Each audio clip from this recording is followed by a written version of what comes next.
All right, good afternoon. My name is Travis Hutchinson, the Sheriff of Wayne County. I'd like to thank you for being here today.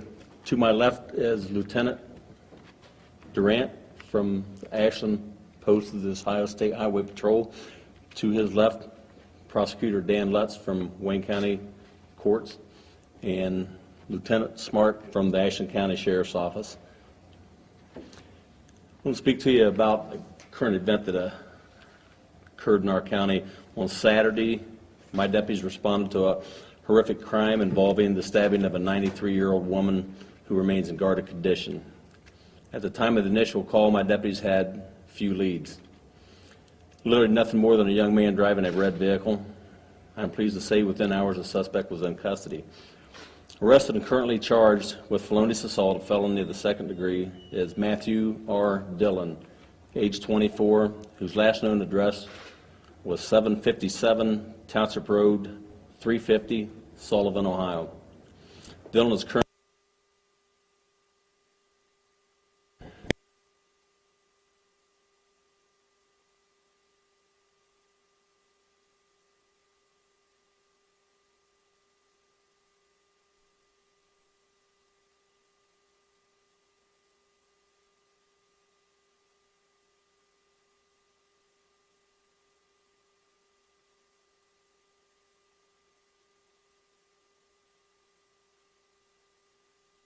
The call was received at 3:45 p.m. This one being a call of a woman being stabbed in the 5400 block of Bates Road in Wayne County. The location is approximately 1.5 miles from the original Myers Road burglary call. Upon arrival, the deputies learned that a man driving a red vehicle had came to the home asking for gasoline. When the victim told the man she could not help him, she was attacked and suffered multiple stab wounds in her chest, abdomen, and arm. While this investigation was taking place, a third incident occurred on County Road 620 in Ashland County. In that incident, one Amish female reported that she was being harassed by a man driving a red Jeep Cherokee. Shortly after the Ashland County incident took place, a trooper from the Ashland Post, the Ohio State Highway Patrol, responded to a Jeep Cherokee that had crashed in a ditch. Responding officers discovered blood on the vehicle and as well as other evidence linking the suspect to both the Wayne County burglary and the felonious assault. The Ohio Bureau of Investigation processed the vehicle Sunday evening and will be forwarding the evidence to the crime lab for further examination. Common question in a case like this is why. The investigation naturally is ongoing.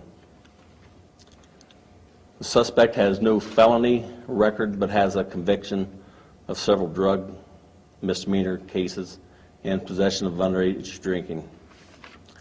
I would like to express my thanks to all of the officers involved in bringing this case to the point that we are today. The sharing of information between the involved agencies proved critical to the quick capture of the violent offender. Any abuse or violence against anyone, but especially the elderly, will simply not be tolerated by my office or the citizens of Wayne County. As a community, we will always use every available resource to bring criminals such as Mr. Dillon to justice. Any photos of Mr. Dillon, they can also be found on our website. Does anyone have any further questions from any of? Can you tell us what type of weapon, you said it was a knife, what kind of weapon, actual knife it was, and also, did you say that he got away with the gun in the burglary? Or It was a nail gun. Nail gun? Yes, sir. Yeah, it was just a nailer. He took it, the nail gun? Yes. Is that Myers' home address? Do the people who live there, are they related in any way to the 93-year-old victim? No, sir. Okay. What about the knife that was used? For that prosecutor, that's the evidence that we have. We'll just say at this point that it was a pocket knife that was used, a Gerber pocket knife.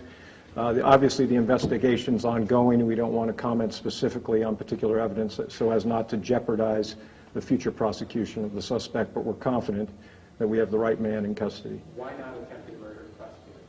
Well, at this point, we're just referring charges to get him arrested and jailed pending a preliminary hearing. There could be additional charges presented to the grand jury but at this point, he's being charged with felonious assault, 2 counts for serious physical harm and assault with a deadly weapon. So that will get him to the preliminary hearing, which has to take place, as you know, within 10 days of arrest. And then at that point, he'll be bound over to the grand jury for consideration of charges. It's my understanding Dylan didn't take anything from the Bates Road house. What was his motivation? Again, without commenting on the specifics of the investigation, at this point, we don't have a motivation other than a senseless act of violence. And this burglary was prior to the attack on the 93-year-old woman, and then the harassment came afterwards, all in the same day? I'll let the sheriff comment on the chronology as they understand it. The information we have from the suspect, he had the incident with the elderly lady, and then after he left her residence, he did the burglary, and then went into Ashland County and had the incident with the Amish ladies, and then crashed his vehicle, in which the Highway Patrol ultimately came into play at that point with that investigation. It seemed like he was reserved on some sort of rampage. Was he I mean, based on his behavior. Yeah, I can't comment really on what his behavior was. I wasn't there at the scene, so If he didn't take anything from this woman's house, this woman had to have some of her internal organs removed as a result. She's barely conscious at this point. Her family members aren't quite sure she's going to make it. There's no explaining this. That is true. There is no explanation for this kind of violence, and we would ask that you keep this woman in your thoughts and prayers because she has undergone some serious injuries and follow-up surgery. So I would just ask the public to keep her in your prayers and her family. Was she able to fight him off in any way, and was her description of the vehicle crucial in helping to catch the suspect? Sheriff, do you want to comment on that? yeah, the only description she had was a white male and a red vehicle. She couldn't tell exactly what it was, and at this point, it appears that, you know, at her age being 93, she was unable to really defend herself. Was he on drugs, do you think, at the time? I have no idea. The lieutenant from the Ashland Post, the Highway Patrol, they investigated the crash, and they have charges against him also for related offenses. So you can answer any questions if you have for the lieutenant. You can direct them to him. Were you able to obtain a confession from Dylan? Sir, come in behind the microphone, please. Thank you. Good evening. First of all, we'll say that we enjoy a great working relationship with all the law enforcement in the county, and this is a perfect example of us working together, the things that we do working together. My officer had contact with the suspect in a traffic crash, and during the investigation of the crash, he found him to be under influence of, at that time, alcohol, and he was subsequently arrested for the charge of operating a vehicle or being involved in the crash while being under the influence of alcohol. How long after the attack on the 93-year-old lady was that? This was at 16:45 is when we were dispatched to the crash, so 4:45. So you assume he was drunk at the time of the attack? Correct. 45 minutes later. 45 minutes later, correct. Any other tests done to determine if he was on any other drugs?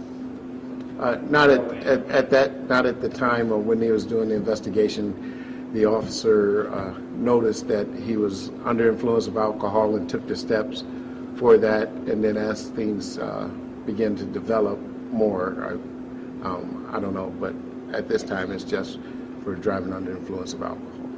I've been out there and I've had a chance to speak with the family and community members. They are really shaken by this. What can you tell them with regard to words of comfort? Well, actually, it is a event that's going to bring a lot of concern to the community, especially